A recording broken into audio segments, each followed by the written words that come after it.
Quelle leçon, quel fiasco inqualifiable. Encore pire, on a clairement vécu une soirée cauchemardesque qui en rappelle une autre et dont il va falloir en tirer les conclusions. J'ai l'impression, on dit ça chaque année. J'espère que vous allez bien la team. Alors j'ai l'impression de faire la même introduction qu'hier, mais j'espère qu'il n'y a pas énormément de Parisiens sur cette vidéo. Non, je rigole bien sûr. Restez sur la vidéo, mais oui, j'imagine que j'ai la réponse à cette question. Vous allez bien? Non, pas tellement. On a vécu, alors je ne sais pas si on peut appeler ça, mais la remontada 2.0 hier. Qui l'eût cru? Pas grand monde, je pense. Mais comment est-ce possible? Sérieusement, regardez-moi ces stats du match, les amis. Le PSG domine tout simplement dans tous les compartiments. Dans les tirs cadrés, dans les passes, moins de fautes, plus de corners, plus de possession. Et se fait éliminer avec un mental très certainement beaucoup trop fragile et des offrandes qui ont clairement coûté l'élimination. Alors c'est parti pour un petit condensé de cette soirée qui marquera les esprits. Bon, et juste avant, forcément la vidéo est sponsorisée par OneFootball, cette appli sur laquelle tu trouves toute l'actualité du football. Le lien est dans la description. Hier la team, je mettais un petit commentaire, un petit post sur la chaîne YouTube pour vous donner mon avis sur le match en vous demandant le vôtre. Je vous ai tous lu, il y a eu beaucoup de déceptions, beaucoup d'avis constructifs et beaucoup d'avis similaires tout comme le mien. On va entamer ce top 3 flop et je vais en choquer peut-être plus d'un. Troisième position, Kylian Mbappé. Je suis méchant, hein, ouais, je suis peut-être méchant effectivement puisqu'il a réalisé la passe décisive sur Juan Bernat permettant au PSG d'égaliser. Mais faut pas oublier qu'il a manqué de très grosses occasions. Je pense par exemple à ce face à face avec David De Gea. Non, il a même pas eu l'occasion de dribbler le gardien, non, il est tombé à terre et non, tu peux pas. Non, Mbappé d'habitude ça passe ça. Qu'est-ce que tu nous as fait? Habituellement non, vraiment c'est au fond. Et puis les deux autres, ben je vais pas être original, hein, forcément Thilo Kehrer qui est le responsable du premier but parisien, du premier but concédé parisien. Il nous a quand même fait une sacrée passe décisive sur Romelu Lukaku qui était encore une fois présent sur une board d'un joueur que je mets dans mon top flop une nouvelle fois, Gianluigi Buffon. Ah, il s'est clairement trouvé, on a beau dire la frappe était puissante, la frappe était flottante, il y a eu un rebond, mais non, Gianluigi Buffon dans ce genre de rendez-vous ne fait pas ce genre de boulette. Et je comprends pas non, parce qu'avant le match je voyais Areola va être titulaire, au final on voit Buffon, pas compris.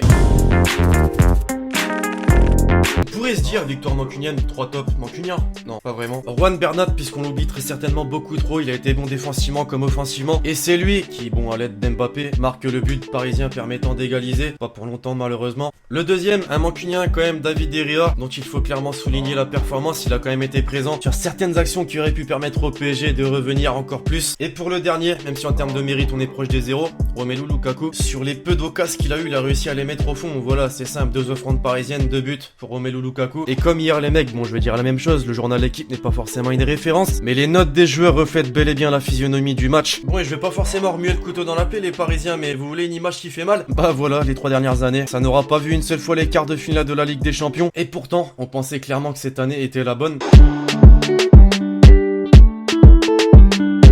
L'offrande Thilo Kehrer, l'espoir Juan Bernat.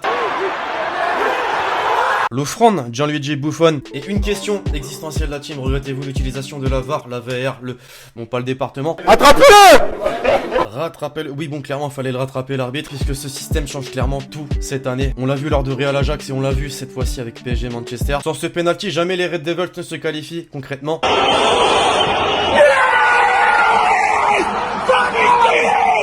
Come on! Do it like this. I've been on the ground like this, like this, like this. Do you like this? Profite de ce milieu de vidéo et pour ceux qui ont oublié de lâcher le petit pouce bleu. C'est important pour le référencement mais surtout l'évolution de la chaîne YouTube. Alors merci à ceux qui vont contribuer.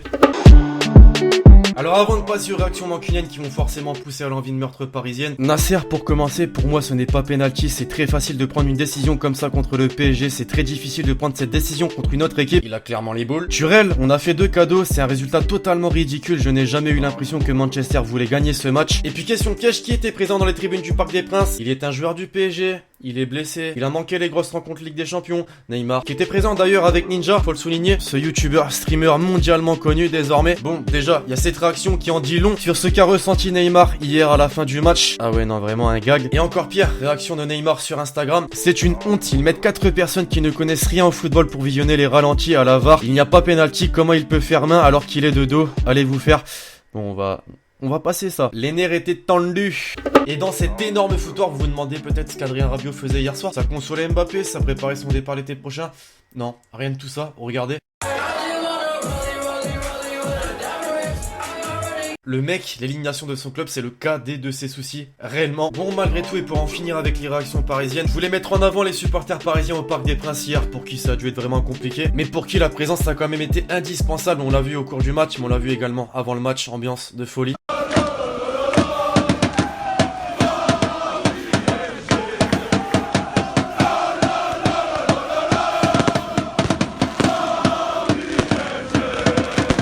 Les réactions mancuniennes, désormais, Cantona, Evra, Lingard, Martial, qui a fait parler pour autre chose qu'un trou duc. Waouh!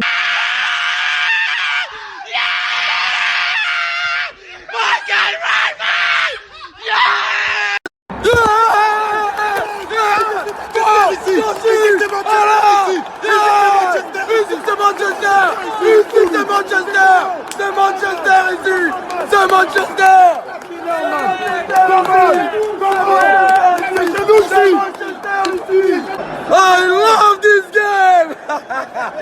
Yes! Yes, Georgie! C'est ça! Au revoir! Merci! Au revoir!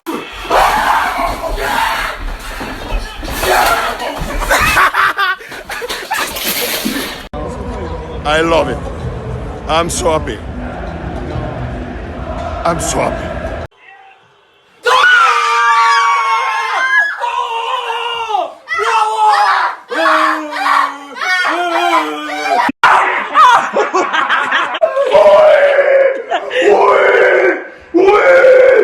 C'est ça, mon gars!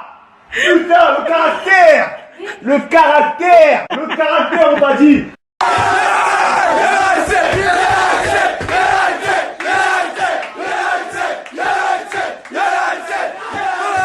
Ah, et aussi l'équipe, avant de passer à autre chose, je vous rappelle de Carles Puyol hier lors du Real Ajax, il était plutôt content, il se réjouissait de la défaite du Real Madrid. Bah regardez comme ça a tiré à balles réelles sur le PSG, comme c'est beau le football, aïe aïe aïe. Et pour terminer l'équipe, petite sélection de tweets qui ont marqué ma soirée. Quand tu cherches Paris en quart, mi-temps, PSG 1, PSG 2.